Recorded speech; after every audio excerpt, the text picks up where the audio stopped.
नमस्कार प्यारे विद्यार्थियों, हम लेके चल रही थी चैप्टर 2.8 डबल इंटीग्रेशन। आज हम उसी चर्चा को आगे बढ़ाते हैं। पिछली क्लास में हमने क्वेश्चन वगैरह की चर्चा की थी, हमने कुछ क्वेश्चन वगैरह सॉल्व किए थे। आज हम एग्जाम्पल वगैरह सॉल्व करते हैं पहले, और उसके बाद चैप्टर 2.8 के क्वेश्चन लेते हैं हम। तो सबसे पहले देखो, हम एग्जाम्पल नंबर फर्स्ट तो नॉर्मल है, एक डबल इंटीग्रेशन दे रखा है, उसकी लिमिट दे रखी है, आप सॉल्व कर दोगे उसको। तो हम आज लेके चल रहे हैं example number second. Example number second क्या है? प्रूव दैट, सिद्ध कीजिए कि √4x² minus y square dx dy equal क्या होता है 1/3 π/3 प्लस √3/2 होता है। और जहां समाकलन का क्षेत्र a जो एरिया है वो रेखाओं y बराबर 0, y बराबर x तथा x बराबर 1 से घिरा हुआ है। यदि ये क्वेश्चन आपके एग्जाम में आ गया, आप कैसे सॉल्व करोगे? सबसे पहला काम आपको क्या करना है, समाकलन को i के बराबर मानना है। आप समाकलन को i के बराबर मानोगे। समाकलन क्या दे रखा है? 4x² माइनस वाई स्क्वायर और dx और dy। तो मैं डायरेक्टली बता दूं, समाकलन का क्षेत्र है, देखो मैं पहले भी बोल चुका कि द्विव समाकलन का मान तभी ज्ञात होता है जब उसकी लिमिट दे रखी हो। जब उसकी क्या दे रखी हो? लिमिट दे रखी हो। या लिमिट नहीं दे रखी है लेकिन अपने पास एरिया क्षेत्र दे रखा है, रीजन दे रखा है क्षेत्र, तो हम क्षेत्र से हम क्या करेंगे? द्विव समाकलन की लिमिट ज्ञात करेंगे। तो क्षेत्र का आप डायग्राम बनाइए, क्षेत्र कैसा बनता है। देखो, एक तो y बराबर 0 दे रखा है, सभी प्यारे विद्यार्थियों को पता है x अक्ष पर y बराबर क्या होता है 0। एक दे रखा है y बराबर x, तो हमें पता है लाइन मूल बिंदु से होकर जाएगी, ये y बराबर x की लाइन है। और एक दे रखा है x बराबर 1, और इनसे जो गिरा हुआ बना हुआ त्रिभुज है वो अपने पास समाकलन का क्षेत्र है। एक तो y बराबर 0 सब जानते हैं, x अक्ष होता है, y बराबर x की लाइन सब जानते हैं मूल बिंदु से होकर गुजरती है, और x बराबर 1 की लाइन आपने बना दी। तो ये जो इन तीनों रेखाओं से जो त्रिभुज बन रहा है वो अपने पास समाकलन का क्षेत्र है। मैं पहले भी आपको बता चुका, क्षेत्र अपने पास आ गया। क्षेत्र क्या है अपने पास? यहाँ जो लिमिट आएगी आपके पास वो कौन से वाले क्षेत्र से आएगी? OAB से आएगी। कहां से आएगी? OAB से। और सभी प्यारे विद्यार्थियों को पता होगा कि जब dx dy की लिमिट निकाली जाती है तो जो क्षेत्र होता है उसमें पट्टी किसके समांतर ली जाती है? y के समांतर ली जाती है। और पहले किसकी लिमिट निकलती है वो भी सभी को पता होगा। ये बातें देखो पिछली क्लास में मैंने आप सभी प्यारे विद्यार्थियों को समझाई थी। dx dy हो तो पट्टी yx के समांतर लेते हैं और पहले x की लिमिट निकलती है और वो कांस्टेंट आती है। देखो dx पहले है तो x की लिमिट यहाँ लिखी जाएगी, dy बाद में है तो y की लिमिट यहाँ लिखी जाएगी। dx की लिमिट कांस्टेंट होती है, dx dy में फिर y की लिमिट है वो या तो कांस्टेंट होती है या किसके पदों में होती है? y की लिमिट x के पदों में। सबसे पहले देखो यहाँ x की लिमिट निकालते हैं। x की लिमिट कैसे निकलती है कि यह पट्टी x अक्ष के अनुदिश कहां से कहां तक स्थित है। तो इस पट्टी को बताओ, इस क्षेत्र में मैं x अक्ष के अनुदिश कहां से कहां तक लेके जा सकता हूँ? ये पट्टी देखो यहाँ आ सकती है इस क्षेत्र में, इधर तो लास्ट, और उधर लास्ट कहां आ सकती है? x बराबर 1 पर। यहाँ x का मान कितना है? 0 है। तो यह पट्टी x अक्ष के अनुदिश कहां से कहां तक है? 0 से 1 तक। और y अक्ष के अनुदिश से पट्टी कहां से कहां तक है? 0 से लेकर x तक है। तो x की लिमिट तो आ गई 0 से 1 और y की लिमिट आ गई 0 से x। तो यह पट्टी x अक्ष के अनुदिश 0 से 1 तक स्थित है और y अक्ष के अनुदिश y बराबर 0 से y बराबर x तक है। लिमिट समझ में आ गई होगी। देखो dx dy है तो पट्टी yx के समांतर लेंगे, पहले x की लिमिट निकालेंगे। x की लिमिट कैसे निकालते हैं? सिंपल तरीके से कि यह पट्टी x अक्ष के अनुदिश कहां से कहां तक स्थित है। तो आप इस त्रिभुज OAB में आप पट्टी को कहां से कहां तक लेकर जा सकते हो? आप x बराबर 0 से लेकर x बराबर 1 तक, तो वो x की लिमिट होगी। फिर y की लिमिट कैसे निकाली जाती है कि ये पट्टी y(x) के अनुदिश कहां से कहां तक स्थित है, कि पट्टी नीचे किसको टच कर रही है। देखो पट्टी को कहीं भी लेंगे तो नीचे हमें बताइए x अक्ष को टच करेगी, वहां y का मान क्या होता है? 0। ऊपर ये पट्टी y बराबर x वाली लाइन को टच करेगी तो y की लिमिट क्या होगी? 0 से x होगी। आगे आपको इंटीग्रेशन को सॉल्व करना है। सभी प्यारे विद्यार्थियों को पता होगा, ये मैं पहले भी समझा चुका आपको। सबसे पहले बताओ किसके सापेक्ष करोगे आप? पहले किसके सापेक्ष इंटीग्रेशन करोगे आप, वो समझो आप। देखो हम जानते हैं, इधर से पहले इकाई की तरफ से देखते हैं। पहले हमें पता है कि यहाँ y के सापेक्ष हमें समाकलन करना है, x को क्या माना जाता है? कांस्टेंट। तो पहले मैंने फलन का देखो y के सापेक्ष समाकलन किया है और y के सापेक्ष समाकलन कर रहे हैं तो y की लिमिट लगाई है मैंने 0 से x। देखो जब y dx dy में पहले y के सापेक्ष करते हैं और x को क्या मानते हैं? कांस्टेंट मानते हैं। तो आपको पता है कि यहाँ x को देखो 2, ये 4x² है, इसको मैंने क्या लिख दिया? 2x का स्क्वायर। क्योंकि जब y के सापेक्ष समाकलन करते हैं तो x को क्या मानते हैं, कांस्टेंट। तो ये 4x² भी क्या होगा, कांस्टेंट होगा जब y के सापेक्ष समाकलन करोगे। तो 4x² को मैंने 2x का स्क्वायर लिख दिया, क्योंकि मैं यहाँ मेरे को पता है कि आपको ये फॉर्मूला लगाना है। कौन सा, देखो यहाँ आप समाकलन करोगे तो इस फॉर्मूले से करोगे, √a² - x² और dx। सभी प्यारे विद्यार्थी जानते हैं इसका समाकलन क्या होता है, x/2 √a² - x² plus a²/2 sine inverse x/a होता है, ये होता है। तो हमें भी पता है कि यहाँ कौन सा फॉर्मूला लगेगा, ये वाला फॉर्मूला ही काम करेगा। अब बताइए y के सापेक्ष समाकलन कर रहे हैं तो x तो कांस्टेंट, तो a² का काम तो कौन कर रहा है, 2x का स्क्वायर, और x² का काम कौन कर रहा है, y² कर रहा है। तो यदि आप यहाँ फॉर्मूला लगाओगे तो क्या आएगा आपके पास, x/2, तो x की जगह क्या है, y है, y/2 √a², तो 4x² होगा माइनस a² - x², x² का काम कौन कर रहा है, y² प्लस a²/2, तो a² कितना होगा यहाँ, 4x² होगा और by 2 sine inverse x/a। x की जगह यहाँ क्या आपको पता है, y है, a की जगह क्या है, 2x है, और लिमिट क्या आएगी 0 से x और dx बार, ये होगा। अब लिमिट लगाओगे, y की लिमिट है तो y की जगह क्या रखोगे, x, तो कितना आएगा, x/2 आएगा। y की जगह x लेंगे, सबको पता है यही तो होगा यहाँ। देखो y की जगह x लेंगे तो 4x² माइनस का x², अंडर रूट के अंदर कितना बचेगा, 3x² बचेगा। तो √3 और x लिख देंगे, x यहाँ आ जाएगा, क्योंकि y की जगह x लिया था आपने, एक x यहाँ अंदर से और आ जाएगा, तो x² हो जाएगा। वहां मेरे को बताइए क्या बचेगा, 2x² और साइन इनवर्स, देखो y की जगह x लेंगे, साइन इनवर्स क्या आएगा, 1/2 आएगा। और सभी प्यारे विद्यार्थियों को पता है कि साइन 30 का मान 1/2 होता है। साइन 30 को क्या लिखा जाता है, π/6 लिखा जाता है। क्या लिखा जाता है, π/6। और यहां से कितना आ गया, dx।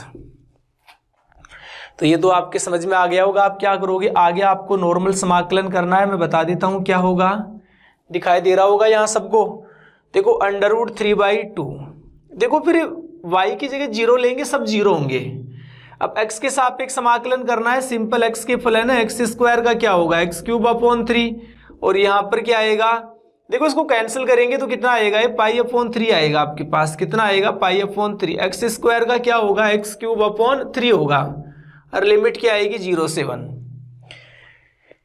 6 में 2 का भाग देंगे, 3 बचेगा, फिर x² बचेगा, उसका x³ आएगा आपके पास। अब आगे सॉल्व करना है, तो सॉल्व कर दीजिए। x की जगह क्या रखोगे, 1 रखोगे, तो मैं डायरेक्ट ही बता दूंगा मुद्दे की बात, 1/3 √3/2 प्लस π/3 आ जाएगा आपके पास। यही आपको सिद्ध करना है। देखो x की जगह 1 रखोगे आप, यहाँ 1/3 बचेगा, यहाँ भी 1/3 आएगा। x की जगह 0 लेंगे, 0 होगा, तो 1/3 को बाहर ले लेते हैं, तो फिर क्या बचेगा, √3/2 और π/3 आएगा। यही आपको क्या करना है, सिद्ध करवाना है। ओके, तो आप सभी प्यारे विद्यार्थी एक बार वीडियो को रोक के उतार लो और नेक्स्ट क्वेश्चन को देखो आप लोग।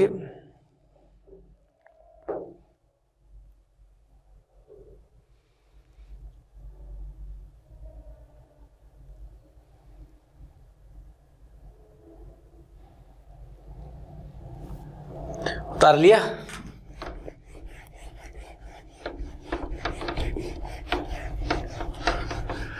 आगे वाला एग्जाम्पल देखो आप। एग्जाम्पल नंबर कौन सा, 3rd।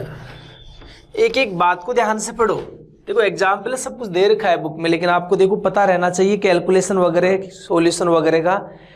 देखो एग्जाम्पल नंबर 3rd क्या कह रहा है कि उस पाद में क्षेत्र जिसके लिए x + y क्या है, <= 1 है।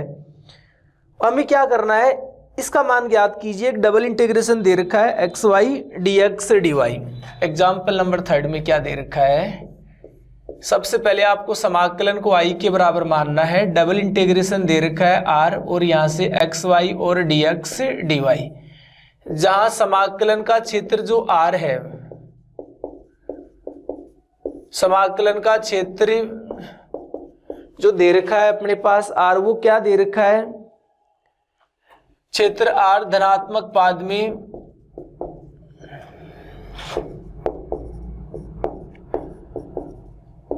x + y <= 1 है। तो बात समझ में आ गई होगी आपको। देखो वही आपको सबसे पहले जो दी गई है समीका है, इसको आप किस में चेंज करोगे? दी गई असमीका को हम किस में चेंज करेंगे? समीकरण के रूप में चेंज करेंगे। असमीका को हम किसके रूप में लिखेंगे? समीकरण के रूप में लिखने पर देखो आपके पास सबको पता है कि द्विव समाकलन का मान तभी ज्ञात होता है जब उसकी क्या दे रखी हो? लिमिट दे रखी हो। तो यहाँ लिमिट नहीं दे रखी द्विव समाकलन की, लेकिन हमें पता है कंडीशन दे रखी है, तो हम उस कंडीशन की सहायता से हम क्या करेंगे? द्विव समाकलन की लिमिट ज्ञात करेंगे। तो आप सबको पता है कि डायग्राम बनाना है, डायग्राम हमेशा पता है समीकरण का बनता, आपको पता हो। तो पहले हम ये जो असमीका है उसको किस में चेंज करेंगे? समीकरण में चेंज करेंगे। तो इसको समीकरण के रूप में लिखने पर क्या होगा वो समझो आप। बराबर का साइन लगा दोगे आप लेस देन इक्वल 1 की जगह, तो यहां बराबर का साइन लगा दोगे, फिर इसका डायग्राम बनाओगे। सबको पता है ये अंत्यखंड का ये अंत्यखंड का समीकरण होता है। वैसे देखो x की पावर 1 y की पावर 1 है, तो एक लाइन की इक्वेशन भी है ये। अरे लाइन कहां से होकर जाएगी? जब इसमें x की जगह 0 लेते हैं तो y का मान 1 आता है। x का मान 0 कहां होता है? y x पर। y का मान क्या आ रहा है? 1। जब y का मान 0 लेते हैं तो भी x का मान 1 आ रहा है। कहने का अर्थ ये लाइन है ना, ऐसे जाएगी। यदि आप इसका डायग्राम बनाओगे x प्लस वाई बराबर 1, यह लाइन x और y को कहां काटेगी? 0 1 और 1 0 पे, क्योंकि x पे हमें पता है y का मान क्या होता है? 0। y का मान 0 लेंगे, x का मान कितना आएगा? 1। और y पे x का मान 0 होता है, x का मान 0 लेंगे, y का मान 1। अब ये बोल रहा है कि x प्लस वाई यहाँ क्या है? लेस देन इक्वल 1 है। तो यदि लेस देन इक्वल 1 तो पूरा आएगा। ये लाइन देखो हमें पता है लाइन का कहीं एंड नहीं होता, सब जानते हैं। रेखाखंड एक रेखा होती है, रेखा का अर्थ क्या होता है? उसके वो कहीं तक भी जा सकती है दोनों साइड में। रेखाखंड होता है वो फिक्स लंबाई का होता है। किरण होती है, किरण आप जानते हो ना क्या होता है? जैसे इसको रेखा बोला जाता है, दोनों साइड में किधर कितनी भी जा सकती है। रेखाखंड क्या होता है? एक फिक्स होता है, कितने मीटर का है ये। एक किरण होती है वो हमें पता है एक साइड ही जाती है वो। ये तो रेखा है, हमें पता है ये यहां तक आगे तक चलेगी। x प्लस वाई बराबर 1 एक रेखा का समीकरण है। अब लेस देन इक्वल 1 है तो हमें पता है पूरा एरिया आएगा नीचे वाला। नीचे वाला क्या आएगा आपके पास? पूरा एरिया आएगा। तो हमें क्या करना है? लेकिन एक बात और बोल रहा है कि धनात्मक पाद, हमें यहाँ नीचे वही एरिया लेना है जो फर्स्ट क्वाड्रेंट में हो। क्यों? क्योंकि धनात्मक पाद कौन से? धनात्मक क्वाड्रेंट की बात करें तो कौन सा होता है? पॉजिटिव क्वाड्रेंट फर्स्ट ही होता है, क्योंकि फर्स्ट क्वाड्रेंट में x भी पॉजिटिव होता है और y भी क्या होता है? पॉजिटिव। तो हमें लेस देन इक्वल 1 में से वही क्षेत्र लेना है जहां क्या हो? पॉजिटिव क्वाड्रेंट हो। तो पॉजिटिव क्वाड्रेंट तो लेस देन इक्वल 1 के लिए यही होगा आपके पास, क्योंकि ये वाला क्षेत्र नहीं लेंगे क्योंकि धनात्मक पाद में नहीं है क्षेत्र आपके पास। तो आप जानते हैं पॉजिटिव क्वाड्रेंट किसको बोला जाता है? फर्स्ट क्वाड्रेंट को बोला जाता है, क्योंकि इसमें x भी पॉजिटिव होता है और y भी क्या होता है? पॉजिटिव। लेस देन इक्वल 1 है तो कंप्लीट आएगा, लेकिन धनात्मक बोल रहा है तो आपको कौन सा लेना है? नीचे वाले में से फर्स्ट क्वाड्रेंट वाला ही लेना है। तो ये अपने पास समाकलन का क्षेत्र आ गया, OAB आ गया। समाकलन का क्षेत्र क्या आ गया? OAB। तो अब आपको क्या करना है? आपको OAB की लिमिट निकालनी है। मुद्दे की बात बता देता हूं मैं आपको। जो इस समाकलन का मान ज्ञात करना है उसके लिए जो आप लिमिट ज्ञात करोगे वो कहां से निकालोगे? OAB से। सबको पता है कि जब भी dx dy होता है, ये चीजें दिमाग में रखो। अब जब dx dy होता है तो पट्टी किसके समांतर ली जाती है? yx के समांतर ली जाती है। और जब पट्टी yx के समांतर लेते हैं तो पहले किसकी लिमिट निकलती है? x की लिमिट निकलती है। x की लिमिट कैसे निकालते हैं कि यह पट्टी x अक्ष के अनुदिश कहां से कहां तक जा रही है? तो सबको पता है कि यह पट्टी x अक्ष के अनुदिश, जब इस पट्टी को OAB क्षेत्र में आप कहां से कहां तक लेकर जा सकते हो? तो आपको पता है 0 से लेकर 1 तक। तो x की लिमिट तो होगी 0 से 1। आपको पता है y की लिमिट किसके पदों में आती है? फिर x के पदों में। y की लिमिट कैसे निकालते हैं? yx के अनुदिश से, कि पट्टी नीचे किसको टच कर रही है और पट्टी ऊपर किसको टच कर रही है। देखो पट्टी हम कहीं भी ले, नीचे हमें पता है x अक्ष को टच करेगी तो वहां y का मान 0 होगा। पट्टी कहीं भी ले, ऊपर पट्टी हमें x प्लस वाई बराबर 1 वाली जो लाइन है उसको टच करेगी। हमें पता है कि dx dy में x की लिमिट कांस्टेंट होती है और y की लिमिट x के पदों में आती है। तो y की लिमिट कैसे निकालते हैं? कि पट्टी ऊपर किसको टच कर रही है वहां से y का मान x के पदों में निकाल दो। तो y का मान x के पदों में कितना आएगा? 1 माइनस x। निकाल देंगे। y की लिमिट कहां से कहां तक आएगी? 0 से लेकर कहां तक आएगी? सिंपल सी बात है। जब dx dy हो तो पट्टी yx के समांतर ले लिया करो। पहले x की लिमिट निकाला करो, x अक्ष के अनुदिश वो कांस्टेंट होती है।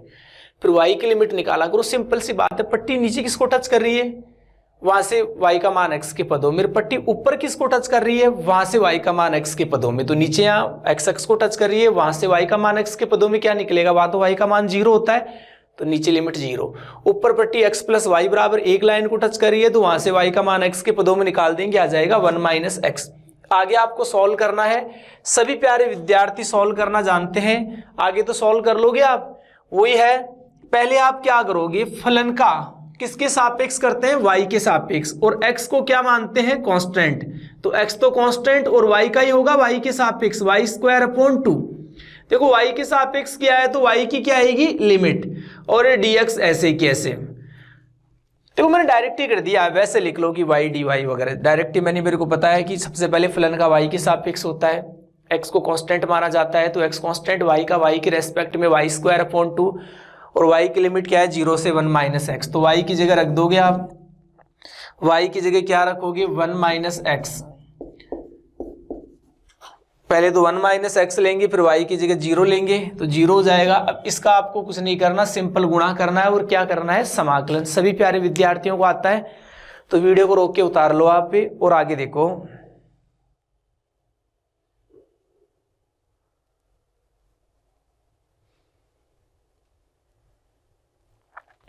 देखो आगे बहुत ही अच्छा एग्जाम्पल है, सबसे इंपॉर्टेंट एग्जाम्पल यही है कि मान ज्ञात कीजिए। क्या करना आपको, मान ज्ञात करना है। एग्जाम्पल नंबर 4, आगे सॉल्व करना है इसको।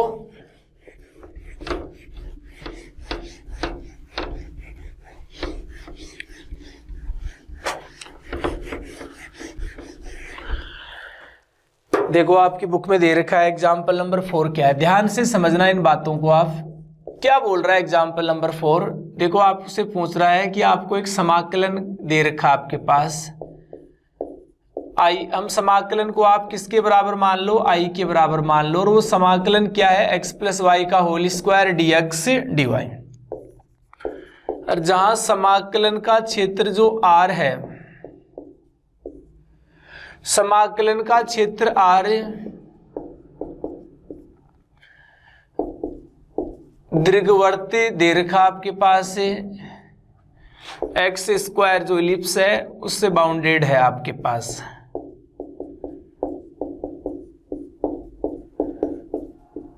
देखो ये दे रखा है, एक समाकलन दे रखा आपके पास आई बराबर एक्स प्लस वाई का होल स्क्वायर dx dy, और जहां ये बोल रहा है कि समाकलन का क्षेत्र जो r है वो इस दीर्घवृत्त से परिबद्ध है, तो हम समझ गए कि द्विव समाकलन का मान तभी ज्ञात होता है जब उसकी लिमिट दे रखी हो, हमें पता है। यहाँ द्विव समाकलन की लिमिट नहीं दे रखी, लेकिन क्षेत्र दे रखा है, हमें पता है द्विव समाकलन की लिमिट क्षेत्र से ज्ञात की जाती है। तो जो क्षेत्र है वो बनाइए, और उससे आपको क्या करना है, द्विव समाकलन की लिमिट ज्ञात करनी है। देखो यहाँ द्विव समाकलन का क्षेत्र क्या है, मैं आपकी जानकारी के लिए बता दूं, दीर्घवृत्त है। तो सभी प्यारे विद्यार्थियों को दीर्घवृत्त का डायग्राम आता है, सभी बना लोगे दीर्घवृत्त का डायग्राम, बना लेना सभी आप लोग। थोड़ा चपटा बना देना आप दीर्घवृत्त। हाँ तो वही है, ये आपके पास देखो ये x है, ये क्या है, y है। थोड़ा चपटा बना देना आप, जैसे थोड़ा लंबा। ये देखो ये क्या आ गया आपके पास, और भी अच्छा बना के आना आप एग्जाम में। ये क्या है, एक दीर्घवृत्त आपके पास समाकलन का क्षेत्र। अब देखो आपको क्या करना है, देखो सिंपल सी बात होती है। यहां आप देखोगे कि dx dy है, यहां क्या है dx, तो आपको सिंपल सी बात करनी है कि dx, देखो सबसे पहले डायग्राम बनाते हैं, दीर्घवृत्त का डायग्राम वो होगा, आप सबको पता है, इसमें कोई सोचने वाली बात है नहीं, सबको पता है ये a0 होता है, ये माइनस a0 होता है, ऊपर 0 भी होता है, नीचे क्या होता है 0 माइनस भी, सब जानते हैं। मुद्दे की बात क्या है वो सुनो आप। देखो समाकलन को देखा करो, मैं बारी बारी से बोलता हूं कि यदि समाकलन में dx dy है, तो आपको जिस क्षेत्र की एक्स वाई की लिमिट निकालनी है उसमें पट्टी वाई एक्स के समांतर लिया करो। यदि dx dy है तो पट्टी किसके समांतर लेनी है, वाई एक्स के समांतर लेनी है। लिख देना यहां पट्टी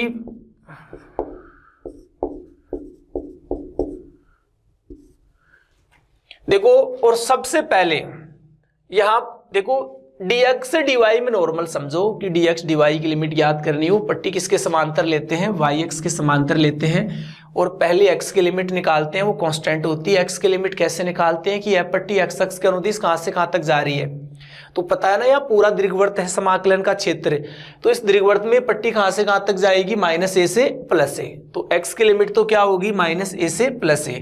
तो यहाँ पट्टी x अक्ष के अनुदिश हम बात करें कि यहाँ पट्टी x अक्ष के अनुदिश x बराबर -a से x बराबर +a तक स्थित है, x बराबर -a से x बराबर +a तक क्या है, स्थित है यहाँ पट्टी। तो ये तो x की लिमिट हो गई। और मैं यहाँ बात करूं, फिर आपको पता है ना y की लिमिट निकालते हैं, वो किसके पदों में आती है, x के पदों में आती है। y की लिमिट कैसे निकालते हैं, जब पट्टी y x के समांतर रहती है, तो कि पट्टी नीचे किसको टच कर रही है, वहां से y का मान x के पदों में, पट्टी ऊपर किसको टच कर रही है, वहां से y का मान x के पदों में। तो देखिए, तथा पट्टी y x के अनुदिश, देखो सभी प्यारे विद्यार्थियों को पता है dx dy में पट्टी yx के समांतर लेते हैं, पहले x की लिमिट निकालते हैं, वो कांस्टेंट होती है, फिर y की लिमिट निकालते हैं, वो x के पदों में आती है। देखो हम पट्टी कहीं भी लेंगे, पट्टी नीचे किस लाइन को टच करेगी, इस लाइन को, और पट्टी ऊपर किस लाइन को टच करेगी, इस लाइन को। कहने का अर्थ पट्टी नीचे भी दीर्घवृत्त को टच कर रही है, पट्टी ऊपर भी किसको टच कर रही है, दीर्घवृत्त को। हमें y की लिमिट चाहिए, y की लिमिट किसके पदों में आती है, x के पदों में, तो पट्टी यहाँ दीर्घवृत्त को टच कर रही है। तो दीर्घवृत्त के समीकरण से हमें क्या करना पड़ेगा, y का मान किसके पदों में निकालना पड़ेगा, x के पदों में। तो y का मान सबको पता है, x के पदों में क्या आएगा, ये आएगा आपके पास। y का मान क्या आएगा, x के पदों में क्या आएगा, ये आएगा। अब सबको पता है कि x अक्ष के नीचे तो y नेगेटिव होता है, तो नीचे तो y बराबर क्या होगा, माइनस का b√1 - x² और x अक्ष के ऊपर y क्या होता है, पॉजिटिव होता है। तो चीजों को समझना, ये एक दो बातें दिमाग में आ गई तो कुछ नहीं है बेटी, फिर नॉर्मल चीजें सब छोटी छोटी की dx dy में पट्टी yx के समांतर लेते हैं, पहले x की लिमिट निकालते हैं, वो कांस्टेंट होती है, फिर y की लिमिट निकाली जाती है, वो कैसे निकाली जाती है, पट्टी नीचे किसको टच कर रही है और पट्टी ऊपर कौन सी लाइन को टच कर रही है, वहां से y का मान x के पदों में निकालते हैं। यहाँ दोनों जगह पट्टी दीर्घवृत्त को टच कर रही है, तो दीर्घवृत्त के समीकरण से y का मान x के पदों में निकाला। अब नीचे हमें पता है y नेगेटिव होता है, ऊपर y क्या होता है, पॉजिटिव।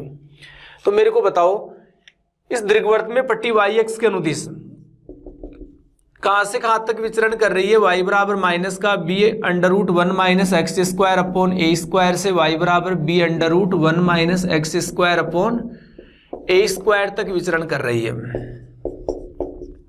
तो y की लिमिट हो जाएगी आपके पास, तो लिख देना, अतः इस क्षेत्र के लिए द्विव समाकलन का मान है, जो क्षेत्र दे रखा आपके पास यहाँ दीर्घवृत्त, इसके लिए द्विव समाकलन का मान क्या होगा, वो देखो, लिमिट लगा देंगे, समाकलन का मान क्या होगा, i बराबर देखिए यहां से आएगा x प्लस, यहां लिख देते हैं i बराबर क्या होगा आपके पास, यहां लगा देते हैं x + y का होल स्क्वायर और dx dy। x की लिमिट तो -a से +a और y की लिमिट -b से √1 - x² से प्लस b√1 - x²। ये हो जाएगी x की लिमिट -a से +a, y की आपको पता है ये क्या होगी। कई विद्यार्थी क्या गलती कर देते हैं, देखो यहाँ वो देखते हैं कि ये बिंदु 0b है, ये क्या है 0 - b है, तो y की ये 0 - b है, वो 0 + b है, तो वो देखते हैं कि y की लिमिट तो सर -b से +b होगी।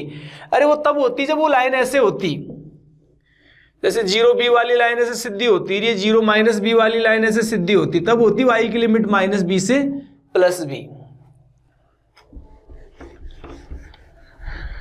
अब कुछ नहीं करना, अब सबको पता है सॉल्व करना है, तो डायग्राम उतार लीजिए, मैं उसको उठा रहा हूं अभी।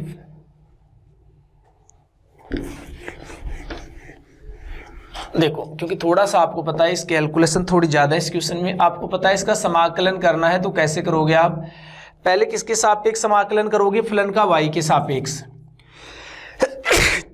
सॉरी, पहले आप किसके सापेक्ष करोगे, y के सापेक्ष, तो x square plus y square plus का 2xy और dy, और बाहर क्या आएगा dx। y के सापेक्ष कर रहे हो तो लिमिट भी किसकी आएगी, y की आएगी। तो y की लिमिट क्या है बताइए मेरे को आप, minus b under root 1 minus x square upon a square से plus b under root 1 minus x square upon a square, ये y की लिमिट आपके पास। पहले हमें फलन का y के सापेक्ष करना है, y की लिमिट लगानी है। अब मेरे को बताओ, मैं लिख देता हूं, एक चीज समझा भी देता हूं कि यहाँ एक्स वाई क्या है, y का विषम फलन है, और फंक्शन आपके पास है। कैसे लिखा वो समझो बेटा, आपको इसका समाकलन करना है, किसके सापेक्ष करना है मेरे को बताइए आप। देखो एक फॉर्मूला लिखा रहा हूं, आप इसको रफ कॉपी में उतार लेना, यहाँ डायरेक्ट लिख देना। यहाँ तो आप एक आपने इस समाकलन का नाम सुना होगा, माइनस ए से plus A F x D x. इस समाकलन के दो मान होते हैं, दोनों एक साथ नहीं होते, दोनों में से एक मान होता है। यदि इस समाकलन का ये मान कब होता है, यदि f माइनस एक्स का मान किसके बराबर हो, एफ एक्स के बराबर। एक इस समाकलन का मान 0 भी होता है, वो कब होता है बताइए, जब f माइनस एक्स का मान क्या हो, माइनस एफ एक्स के बराबर हो। ये समाकलन के दो मान होते हैं। देखो ये कौन सी कंडीशन है बताइए आप, f माइनस एक्स बराबर एफ एक्स, ये आपको पता है समफलन वाली कंडीशन है। कौन सी कंडीशन है, समफलन वाली। ये कौन सी कंडीशन है, f माइनस एक्स बराबर माइनस एफ एक्स वाली, ये विषमफलन वाली कंडीशन है। तो यदि एफ एक्स समफलन है तो हम जानते हैं कि 2 आगे आता है और लिमिट क्या हो जाती है, 0 से a। और यदि एफ एक्स विषम फलन है तो उस समाकलन का मान क्या होता है, समाकलन का मान 0 होता है आपके पास। समाकलन का मान क्या होता है, 0। एक चीज और नोट कर लेना आप लोग, हम जैसे बात करें, वैसे देखो बेसिक नॉलेज भी रखना। जैसे कोई पूछे ये कैसा फलन है बताओ, आप देखते ही बता दोगे समफलन है ये। क्यों, क्योंकि यहाँ f माइनस एक्स का मान निकालते हो आप तो क्या आता है बताइए, इधर भी x की जगह माइनस एक्स लोगे, इधर भी लोगे वही प्लस एक्स स्क्वायर, और एक्स स्क्वायर को एफ एक्स। देखो f माइनस एक्स का मान प्लस एफ एक्स के बराबर है।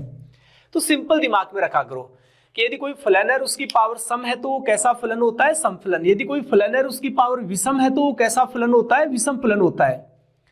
और अचर फलन हमेशा क्या होता है, समफलन होता है। तो मैं यहाँ बात करूं, देखो हम y के सापेक्ष समाकलन कर रहे हैं तो x क्या होगा हमें पता है, कांस्टेंट होगा। x क्या होगा, कांस्टेंट। तो अचर फलन हमेशा क्या होता है, समफलन होता है। तो x स्क्वायर क्या है, समफलन है। y के सापेक्ष समाकलन कर रहे हैं, y की पावर 2 है, सम है y की पावर, तो y भी कैसा फलन है, विषम फलन है। सॉरी y समफलन है। y के सापेक्ष समाकलन कर रहे हो, y की पावर सम है तो y कैसा फलन होगा, समफलन। y के सापेक्ष समाकलन कर रहे हैं तो हमें पता है 2x तो कांस्टेंट होगा और y की पावर क्या है, 1 है। चर तो y है ना, और चर की पावर 1 है तो कैसा फलन होगा, विषम फलन। तो ये हमने देखा अभी y के सापेक्ष समाकलन कर रहे हैं तो ये दोनों समफलन हो रहे थे, क्योंकि अचर भी समफलन होता है और y की पावर 2 तो ये भी समफलन था, और दो समफलनों का योग भी क्या होता है, समफलन होता है। तो जब y के सापेक्ष समाकलन करेंगे तो x square plus y square तो क्या होगा, समफलन होगा, और ये क्या होगा, 2xy क्या होगा, विषमफलन। तो यदि अलग अलग समाकलन लेंगे, इसके साथ अलग से, 2xy के साथ अलग से, तो 2xy के साथ यदि इसको देखो ये इस प्रकार का है तो समाकलन है माइनस से प्लस लिमिट। तो जब माइनस से प्लस लिमिट हो और वो फलन कैसा हो, समाकलन के साथ है विषम फलन, तो समाकलन का मान क्या होता है, 0। तो हम देखो इसका अलग से लेंगे, इस समाकलन को इसके साथ अलग से, इन दो के साथ और इसके साथ अलग से। तो 2xy के साथ लेंगे क्योंकि y क्या यहाँ विषम फलन है, क्योंकि y के सापेक्ष समाकलन कर रहे हो तो विषम फलन है तो इसका मान तो 0 हो जाएगा 2xy dy का। तो और ये समफलन है, समफलन में क्या आता है, 2 आगे आता है और लिमिट कौन सी हो जाती है, 0 से प्लस वाली। ओके, एक बार इसको भी उतार लेना आप। तो यहाँ से क्या होगा, ये इंपॉर्टेंट बात है, आगे तो देखो फिर छोटी मोटी बातें भी समझा देते हैं आपको। तो ये आएगा माइनस ए से प्लस ए, यहाँ क्या होगा, 2 आगे आएगा, 0 से लिमिट कौन सी आएगी, प्लस वाली, अंडर रूट ये आएगा 1 minus x square upon a square, और x square plus y square d y, और बाहर क्या आएगा, डी एक्स। तो ये समफलन थे, 2 आगे आया, लिमिट 0 से प्लस वाली, वो 2xy विषम फलन था तो उसका मान कितना हो गया, 0 हो गया। अब यहाँ से सॉल्व करेंगे तो माइनस ए से प्लस से 2 को बाहर ले लें। अब मेरे को बताइए इस क्लास में कौन बताएगा कि y के सापेक्ष समाकलन करते हैं, एक्स स्क्वायर कॉन्स्टेंट dy का समाकलन y, वाई स्क्वायर का y के रेस्पेक्ट में y क्यूब अपॉन 3, और लिमिट क्या है 0 से b √1 minus x square upon a square, और यहाँ से क्या आएगा dx। देखो यार लिमिट रख दीजिए आप, तो क्या आएगा 2 माइनस ए से प्लस ए, y की जगह क्या रखोगे आप b √1 minus x square upon a square. देखो फिर y की जगह ये रखोगे तो सबको पता है क्या होगा बेटे, देखो b का y की जगह रखोगे b का क्यूब होगा, लेकिन ये पावर 1/2 है, रूट का अर्थ यहाँ पावर 3 है, तो कितनी आएगी इसकी पावर 3/2, और बटे में क्या आएगा 3 आएगा, और यहाँ से क्या आएगा dx आएगा। ओके, तो यहां तक एक बार वीडियो को रोक के उतार लो आप।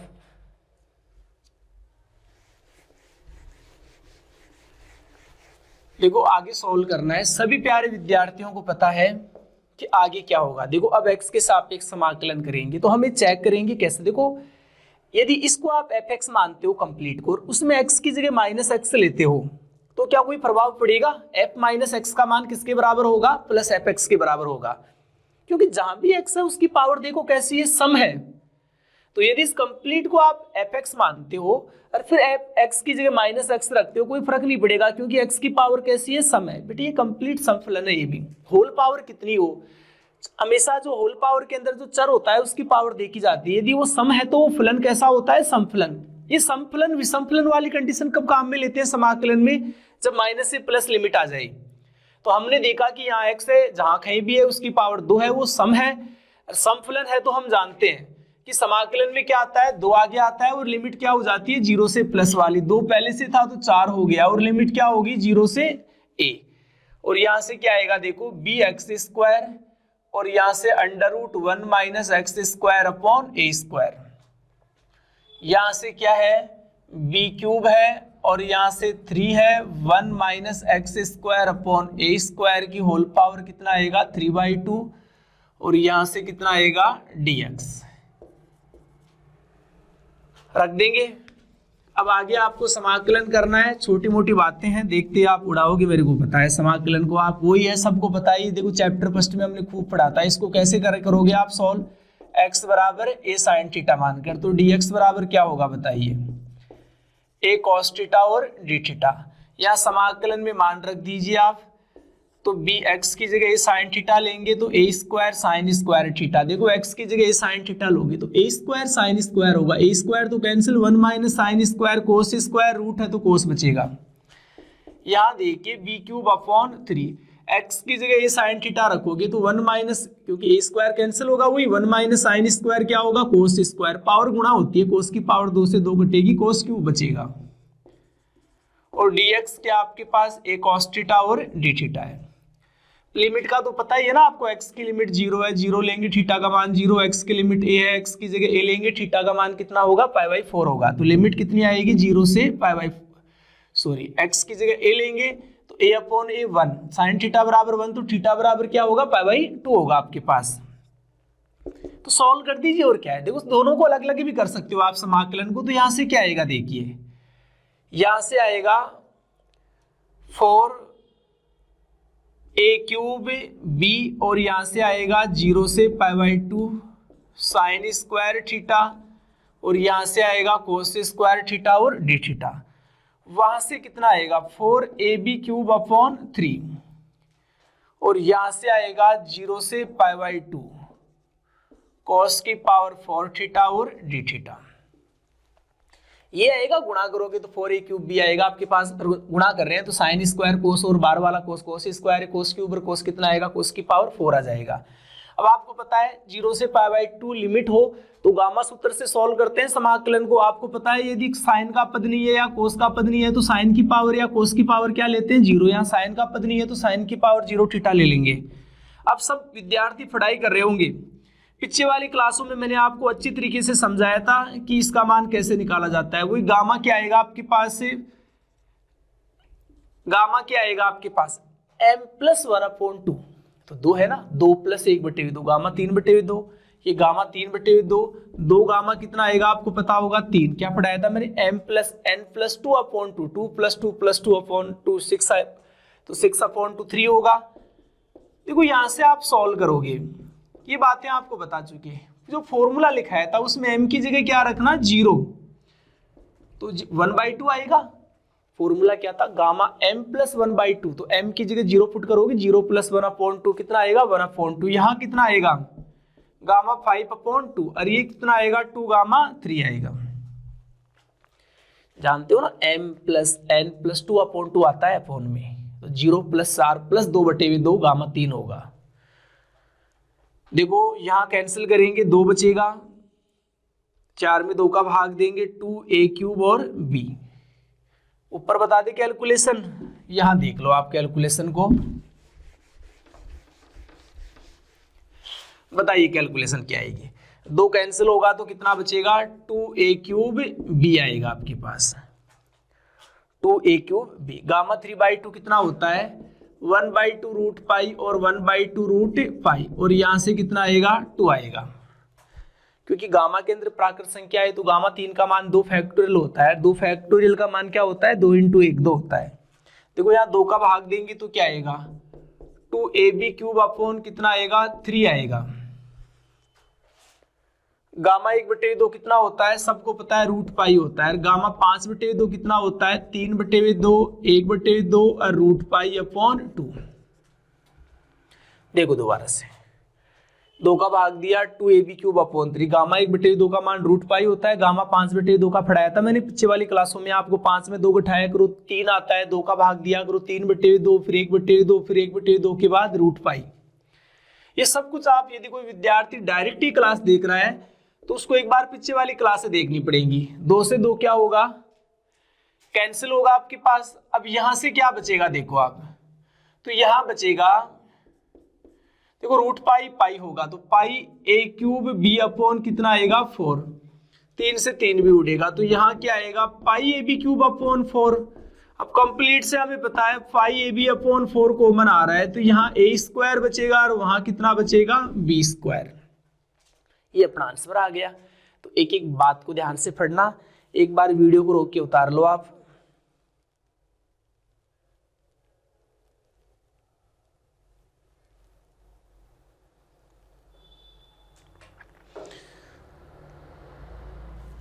उतार लिया।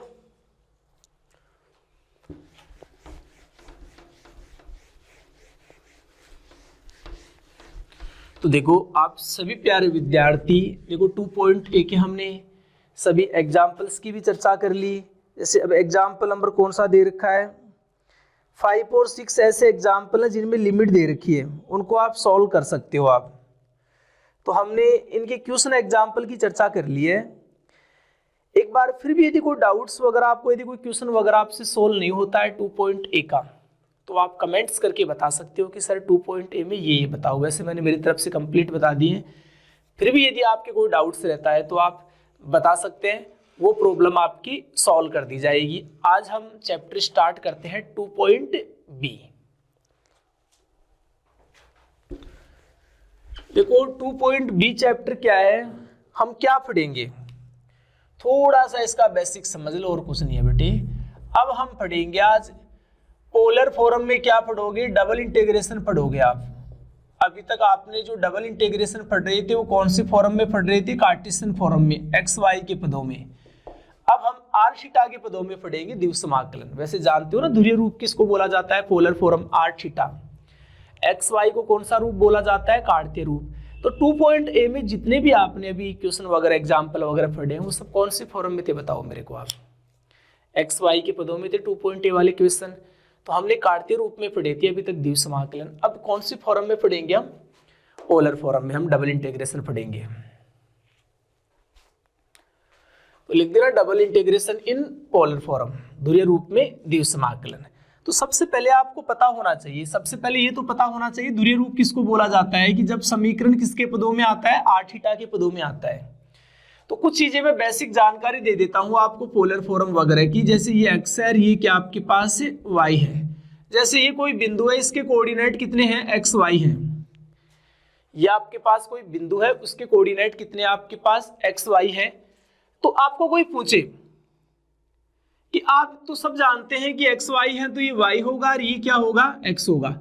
यदि आपको कोई ये बोले कि इसको आप पोलर फॉर्म में कन्वर्ट करो तो आप कैसे करते हो, आप जैसे इस बिंदु के कोऑर्डिनेट आप क्या मान लेते हो, आर थीटा। बेसिक नॉलेज होना चाहिए। जैसे एक्स वाई है किसी बिंदु के कोऑर्डिनेट, तो आपको पता है ये दूरी वाई होती है और ये क्या होती है एक्स। वैसे आर थीटा में क्या होता है, इस दूरी को आर बोला जाता है और इसको थीटा। जैसे इस बिंदु के कोऑर्डिनेट यदि आर थीटा हो तो ये दूरी आर होगी, उस बिंदु से मूल बिंदु की दूरी, इसको हम जो मूल उस बिंदु को मूल बिंदु से जिस रेखा के द्वारा मिलाते हैं वो एक्स अक्ष के साथ कितना कोण बनाएगी, थीटा। आर थीटा सब जानते हैं। यदि मैं इस त्रिभुज की बात करूं तो इस त्रिभुज में मैं आपसे पूछूंगी कोस थीटा बराबर क्या होगा, आप देखते बता दोगे। कोस थीटा क्या होता है, आधार बटे विकर्ण। सब जानते हैं कोण के सामने वाली भुजा क्या होती है, लंब। 90 डिग्री के सामने वाली भुजा क्या होती है, कर्ण। बच गया वो आधार होता है। आधार एक्स है, कर्ण कितना है, आर है। तो एक्स बराबर कितना होगा, आर कोस थीटा। कोई आपको ये पूछे कि साइन थीटा बताइए, साइन थीटा क्या है यहाँ, तो आप देखते बता दोगे। साइन थीटा क्या होता है, लंब बटे विकर्ण है और कोण के सामने वाली भुजा को लंब बोला जाता है। लंब कितना होगा, वाई, कर्ण कितना होगा आपके पास, आर। तो यहां से देखो वाई बराबर कितना आ गया आपके पास, आर साइन थीटा। वाई बराबर कितना आ गया, तो याद रखना जब एक्स वाई को हम जब आर थीटा में कन्वर्ट करते हैं तो क्या लिया जाता है, एक्स बराबर आर कोस थीटा और वाई बराबर क्या लिया जाता है, आर साइन थीटा लिया जाता है। ओके, देखो तो हम जैसे एग्जाम में क्या वहाँ क्वेश्चन वगैरह भी आएंगे, इन चीजों को ध्यान से समझना कि कोई कार्तीय रूप में आपको समाकलन दे देगा और वो बोलेगा कि इसको ध्रुवीय रूप में चेंज करके इसका मान निकालो, तो वहां आपको एक्स कार्तीय रूप में आएगा एक्स वाई के पदों में, और वो बोलेगा इसको ध्रुवीय रूप में चेंज करके इसका मान निकालो। तो वहां ध्रुवीय रूप में चेंज करना आप सीख गए होंगे। आपको x की जगह क्या लेना पड़ेगा, आर कोस थीटा, y की जगह क्या लेना पड़ेगा, आर साइन थीटा। तो फिर dx dy भी आएगा वहां, तो आपको पता है उसकी जगह क्या लेना पड़ेगा, तो वो समझो। देखो मैं बात करूं, एक बार छोटी सी बात समझो। जैसे आपके पास यहाँ कोई अल्पांश है, यहाँ देखो आपको पता है जैसे मैंने कोई अल्पांश ले लिया बिंदु P पर, और मैं काटते रूप की बात कर रहा हूं। बिंदु P के कोऑर्डिनेट मैंने एक्स वाई मान लिए, डेल एक्स मान लिया। देखो मैंने कोई अल्पांश लिया है। वैसे आपको पता है अल्पांश क्या होता है, नगण्य होता है। ये तो मैंने थोड़ा समझाने के लिए इतना बड़ा मान लिया, वरना आपको पता है अल्पांश तो क्या होता है, नगण्य होता है। जैसे कोई मैंने बिंदु P पर कोई अल्पांश लिया है, मैंने x अक्ष के अनुदिश तो लंबाई क्या मानी है, डेल x, और y अक्ष के अनुदिश क्या मानी है, डेल y मानी है। मैंने x अक्ष के अनुदिश वही लंबाई चौड़ाई मान ली, अल्पांश की मैंने डेल x और डेल y। आपको पता है ना डेल x डेल y ये क्या होते हैं, टेंस टू 0 होते हैं। तो कोई बिंदु लेके चल रहे हैं pxy, वहां कोई अल्पांश लेके चल रहे हैं, मैंने अल्पांश की लंबाई डेल x मान ली, चौड़ाई डेल y मान ली, तो इस अल्पांश का क्षेत्रफल क्या होगा, सबको पता है del x dot del y होगा। लंबाई इंटू चौड़ाई, क्योंकि आया था ना रेक्टेंगुलर, आपके पास रेक्टेंगुलर का एरिया क्या होता है, लंबाई इंटू चौड़ाई होता है आपके पास। अब मैं बात करूं, देखो यहां जैसे मैं बात कर रहा हूं, ये देखो आप, ये O है, ये x है, ये क्या आपके पास है, y है। अब मैं बात कर रहा हूं, जैसे मैंने यहां क्या किया है बताइए आप। अब की बार मैं जो अल्पांश है वो ऐसे ले रहा हूं, क्योंकि अब की बार मैं कोई किसकी बात कर रहा हूं, पोलर फॉर्म की बात कर रहा हूं। किसकी बात कर रहा हूं, पोलर फॉर्म की। तो पोलर फॉर्म में अल्पांश ऐसे लिया जाता है क्योंकि वहां आर वगैरह थीटा वगैरह होता है।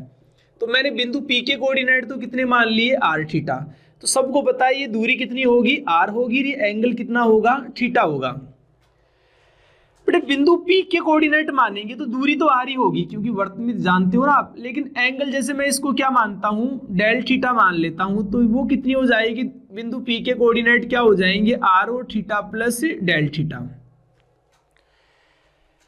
तो ये मेरे को पता है दूरी आर होगी, ये आप सब जानते हो ना। इस बिंदु के कोऑर्डिनेट क्या मानते हो, जैसे P है, ये Q है, ये R बिंदु के कोऑर्डिनेट मैंने क्या मान लिया, आर प्लस डेल आर और थीटा प्लस डेल थीटा। तो सबको पता है ये दूरी कितनी होगी, क्योंकि आर है, ये आर प्लस डेल आर है, तो ये कितना होगा, डेल आर होगा। देखो हम अल्पांश लेके चल रहे हैं। अब की बार जो पोलर फॉर्म की बातचीत हो रही है, तो मैंने जैसे कार्तीय रूप में बिंदु P पर हमने कोई अल्पांश माना, वैसे अब बिंदु P के कोऑर्डिनेट आर थीटा लेके चल रहे हैं, वहां कोई अल्पांश हमने ले लिया। अब हमें इस अल्पांश का क्षेत्रफल ज्ञात करना है। तो इस अल्पांश का क्षेत्रफल ऐसे ही नहीं निकलेगा, आपको थोड़ा बहुत मानना पड़ेगा। तो आपने यहाँ एक बिंदु लिया, आपको पता है कि यहाँ दूरियां तो सेम रहेंगी, आर है तो ये दूरी भी क्या रहेगी, आर। लेकिन हमें पता है यहाँ और यहाँ एंगल में तो फर्क पड़ेगा, तो यहाँ आपने एंगल क्या मान लिया, थीटा प्लस डेल थीटा। अब आर बिंदु में आपको पता है ये आर भी बढ़ेगा, तो आर हमने मान लिया आर प्लस डेल आर, और थीटा तो जितना यहाँ है, जो भी एंगल यहाँ है वो यहाँ रहेगा, तो यहाँ थीटा प्लस डेल थीटा है, तो वहां भी क्या रहेगा, थीटा प्लस डेल थीटा। तो आपको पता है, सबसे पहले मुद्दे की बात सुनो आप। जैसे मैं आपसे ये पूछूं कि मेरे को पी क्यू चाप का मान बताइए, आप देखते बता दोगे चाप बराबर क्या होता है, कोण इंटू त्रिज्या r del theta. P q का मान पूछे आपको कोई तो आप बताओगे कोण, त्रिज्या तो कितनी है आर है, कोण कितना है डेल थीटा है। और कोई पूछे कि इसका क्षेत्रफल बताओ आप इस पी क्यू आर एस का, पी क्यू आर एस का, तो आप बताओगे वही लंबाई इंटू चौड़ाई, तो आपके पास आर डेल थीटा कितना आएगा डेल आर, लंबाई आर डेल थीटा है, चौड़ाई कितनी है डेल आर है।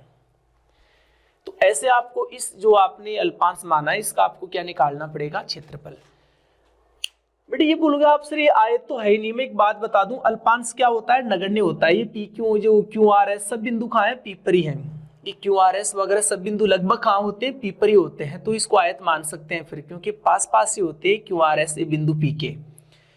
तो जो यहाँ देखो क्षेत्रफल कितना आया r del theta del r, और जब कार्तीय रूप की बात की तो क्षेत्रफल कितना आया डेल एक्स डेल वाई। तो एक चीज नोट रखना, तो इसके according del x del y की जगह में डी एक्स डी वाई लेता तो इधर भी क्या आता फिर R D theta d are, तो समझ जाना बात को। तो एक चीज नोट कर लेना, आपसे एग्जाम में पूछेगा कि समाकलन को आप पोलर फॉर्म में चेंज करके आप इसका मान निकालो। कार्तीय रूप में समाकलन दिया हुआ आएगा तो आपको x की जगह cos थीटा मानना पड़ेगा, y की जगह sin थीटा। आपने देखा कार्तीय रूप में क्षेत्रफल क्या होता है dx dy या डेल x डेल y, और पोलर रूप फॉर्म में क्षेत्रफल क्या होता है r del theta del r। तो कहने का वहां dx dy की जगह आपको क्या लेना है r d थीटा dr लेना है। इन चीजों की आपको स्टडी करनी है अच्छे तरीके से। अब देखो पहले मैं सिंपल क्वेश्चन लेता हूं, पोलर फॉर्म वाले आर थीटा वाले जिनकी लिमिट दे रखी हो उनका आप समाकलन कैसे करोगे। तो एक दो क्वेश्चन आप सिंपल देखो जिनकी लिमिट दे रखी हो।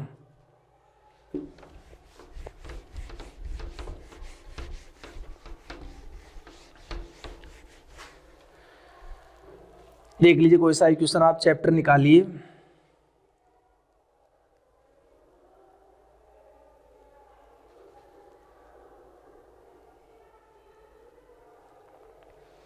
मिल गए होंगे सभी को। देखो क्या दे रखा है, पहला क्वेश्चन 0 से पाई बाई 2 और 0 से क्या दे रखा है 2 पॉइंट बी चैप्टर निकालो आप, और उसका क्वेश्चन नंबर जो फर्स्ट है वो दे रखा है 0 से पाई बाई 2। देखो पहला काम ये तो करना है आपको समाकलन को किसके बराबर मानना है, आई के बराबर, 0 से पाई बाई 2, और क्या दे रखा है 0 से a cos थीटा, 0 से a cos थीटा, और यहाँ से क्या दे रखा है आर साइन थीटा, और यहां से डी थीटा डी आर।